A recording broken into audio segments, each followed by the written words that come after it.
Hi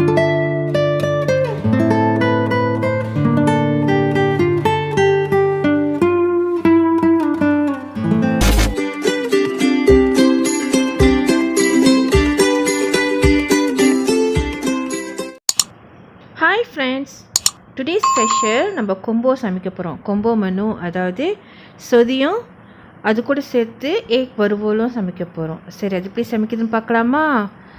வாங்க நம்ம வீடியோக்குள்ளே போகலாம். தேவையான பொருட்கள்: 1 டேபிள் ஸ்பூன் வெந்தயம், 3 டீஸ்பூன் மஞ்சத்தூள், 2 தக்காளி, 1 பெரிய வெங்காயம், 7 மிளகா, பச்சை மிளகா, கருவேப்பிலை 1, இஞ்சி 2 இன்ச் அகலம், பூண்டு 3 இல்லைன்னா 4 எடுத்துக்கங்க, தேங்காய் பால் 1 கொத்தா 200 ml, புளி உங்களுக்கு புளிப்பு தேவையான அளவு, பயிற்றங்காய் ஒரு பவுல் எடுத்துங்க, நெத்திலி கை நிறையா. இப்போ நம்ம எண்ணெயை சூடாக்கிக்குவோம். ஒரு சட்டியில்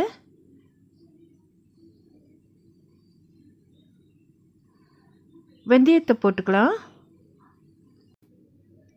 வெந்தயம் நல்லா பொரிஞ்சு வரணும், வாசமாக இருக்கும். நெத்திலி ஒரு கைப்பிடி அளவு போட்டுக்கலாம். இப்போ மற்ற பொருட்கள்: இஞ்சி நான் ஸ்லைஸாக வெட்டி வச்சுருக்கேன், பூண்டு 4 பூண்டு, எல்லாம் ஒன்றா மிக்ஸ் பண்ணி கொடுவோம். அது அந்த எண்ணெயில் வேவும். இப்போ பச்சை மிளகா போட்டுக்கலாம். இந்த மிளகா அவ்வளோ உரப்பு இருக்காது, அதனால தான் நான் 7 மிளகா எடுத்திருக்கேன். வெங்காயம், பெரிய வெங்காயம். ஸோ இதையும் நல்லா கிண்டி விடுவோம். எல்லாம் ஒன்றா நல்லா வேகட்டும். வெங்காயம் நல்லா டிரான்ஸ்பேரண்ட் கலராக வரணும். அதளவுக்கு நம்ம நல்லா எண்ணெயில் போட்டு தாளிக்கணும்.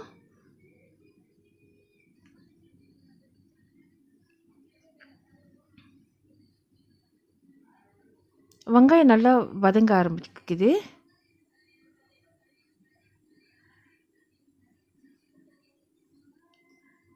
இப்போ நம்ம கருவேப்பிலை எடுத்து போட்டுக்கலாம்.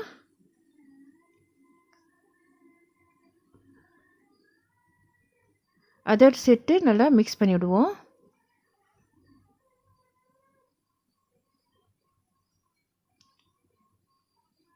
கொஞ்ச நேரம் விடுவோம். ஸோ அது நல்லா வதங்கிறதுக்காக வேண்டி வெங்காயம் நல்லா நிறம் மாறிடுச்சு, ப்ரௌன் ஆயிடுச்சு. இந்த டைமில் நம்ம எடுத்து வச்சுருந்த மசாலாத்தூள் போடலாம். மஞ்சத்தூள் போட்டு நல்லா கிண்டி விடுவோம். அது எண்ணெயிலே நல்லா வந்துடும். இப்போ நம்ம பயிற்றங்காய் போடலாம். இது எந்த வெஜிடபிள் கூட நீங்கள் போட்டு யூஸ் பண்ணலாம். நான் பயிற்றங்காய் இருந்தனால அதை ஆட் பண்ணிவிட்டு, இது ஆப்ஷனல் தான்.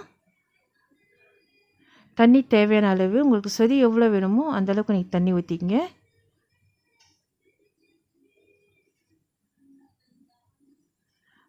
உப்பு டேஸ்ட்க்கு ஏற்ற மாதிரி கொஞ்சமாக போட்டிங்க. அப்புறம் பத்தலைன்னா நீங்கள் ஆட் பண்ணிக்கலாம்.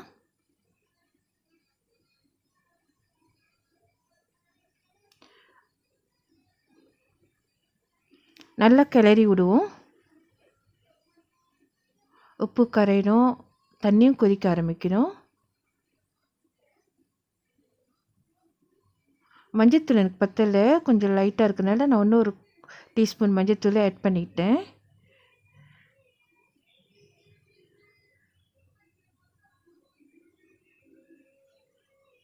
இப்போ நம்ம புளி கரைச்சி ஊற்றுவோம்.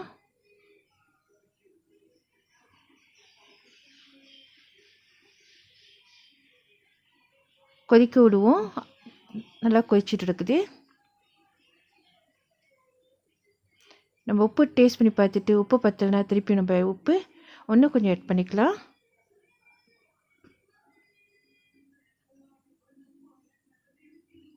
ரெண்டு தக்காளி பழம் சிறுசாக வெட்டி வச்சுருந்தேன், அதை ஆட் பண்ணிக்குவோம்.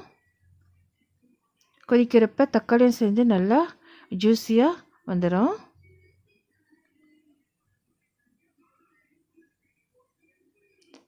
கிண்டி விடுவோம், அது நல்லா கொதி வரட்டும். இப்போ சொதி ஓரளவு ரெடி ஆகிடுச்சு. நம்ம தேங்காய் பால் ஊற்றலாம். நான் ஒரு கோத்தா தேங்காய் பால் ஊற்றிருக்கேன். தேங்காய் பால் ஊற்றின பிற்பாடு நம்ம ரொம்ப கொதிக்க விடக்கூடாது. கொதிக்கட்டோமா அந்த தேங்காய் பால் வந்து திரிஞ்சிரும். நம்மளோட சொதி இஸ் ரெடி.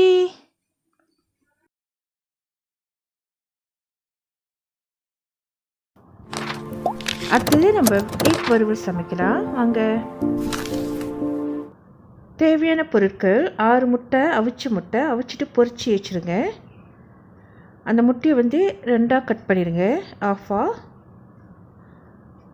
ஒரு வெங்காயம், ஒரு கறி லீஃப், ஒரு தக்காளி பழம், கொரியாண்டர் லீஃப் கை நிறையா கொஞ்சம் எடுத்துங்க. 1 table spoon chilli powder, 1 teaspoon இறைச்சி கறி மசாலா. இப்போ நம்ம சமைக்க ஆரம்பிக்கலாம். எண்ணெய் ஊற்றிக்கங்க. எண்ணெய் ஊற்றிட்டு எண்ணெய் சூடான பிற்பாடு வெங்காயம், கறி லீஃப் போட்டு தாளிப்போம். பச்சை மிளகாவும் போட்டுக்கலாம். நல்லா தாளித்து வெங்காயம் வதங்கணும். ஜிஞ்சர் கார்லிக் பேஸ்ட் 1 டீஸ்பூன் போட்டுக்கலாம். கொஞ்ச நேரம் கிளறி விடுவோம். தக்காளி பழம், 1 தக்காளி பழம் அதையும் போட்டுக்கலாம். கொஞ்சம் தக்காளி வதங்கணும்.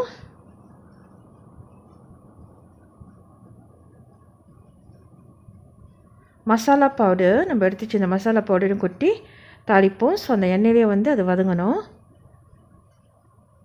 இப்போ நம்ம கொஞ்சம் தண்ணி ஆட் பண்ணிக்கலாம். ஏன்னா மசாலா ஒன்றும் வேகிறதுக்காக நம்ம வறுவல் செய்கிறோம். அதனால் வந்து தண்ணி வந்து லாஸ்ட்டாக இருக்கக்கூடாது, ட்ரையாக இருக்கணும்.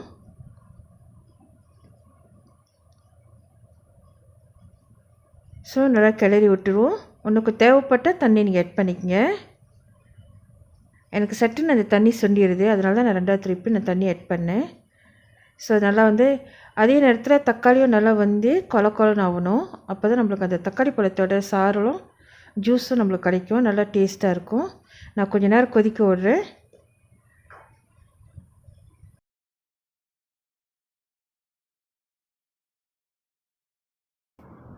கொதிக்கிட்டோம். கொதித்து கொஞ்சம் எண்ணெய் வெளியாகட்டும். தேவையான உப்பு கொஞ்சம் போட்டுக்குவோம்.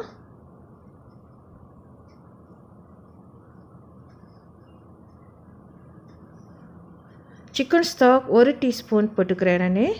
டேஸ்ட்டு கொஞ்சம் கூடுதலாக இருக்கட்டும்ட்டு. அப்படி உங்களுக்கு வேணானாக்கா நீங்கள் இதை போட வேணாம். கிளறி விடுவோம். சாந்து நல்லா திக்காச்சு, அந்த மசாலா நல்லா திக்காக ஆயிடுச்சுங்க.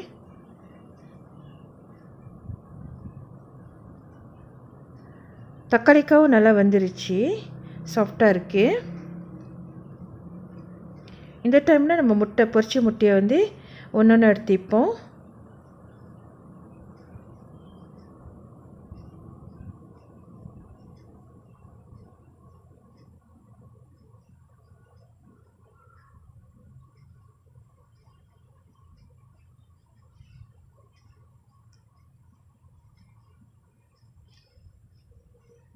இப்போ அந்த முட்டையோடு சேர்த்து நல்லா மிக்ஸ் பண்ணி விடுவோம். அப்சைட் டவுனாக போடுவோம் ஏகை. ஸோ அந்த முட்டை திருப்பி போட்டதும் அந்த இருக்கிறது அந்த தண்ணிலாம் வந்து காணா போயிடும். இங்கே பாருங்களேன், தண்ணிலாம் காணும், நல்லா ட்ரையாக வருது. அந்த சாந்தெல்லாம் வந்து இருக்க அப்படி ட்ரை ஆயிடுச்சு. இப்போ அவ்வளோதான், நம்மளோட முட்டை வறுவல் இஸ் ரெடி. ஸோ இது நம்ம கொம்போவாக வச்சு சாப்பிட போகிறோம். அதாவது நம்ம இந்த வாட்டி கொம்போ மெனுவாக செஞ்சுருக்கோம். சொதி வச்சு எக் வறுவல் செஞ்சுருக்கோம். இந்த வீடியோ உங்களுக்கு பிடிச்சிருந்துச்சுனாக்கா மறவாமல் சப்ஸ்கிரைப் பண்ணுங்க, பெல் பட்டன் அமுத்திங்க, லைக் பண்ணுங்க, கமெண்ட் பண்ணுங்க அண்ட் ஷேர் பண்ணுங்க. தேங்க்ஸ் ஃபார் வாட்சிங். God bless you. Love you all. Take care. Bye bye. Happy cooking. Drop it.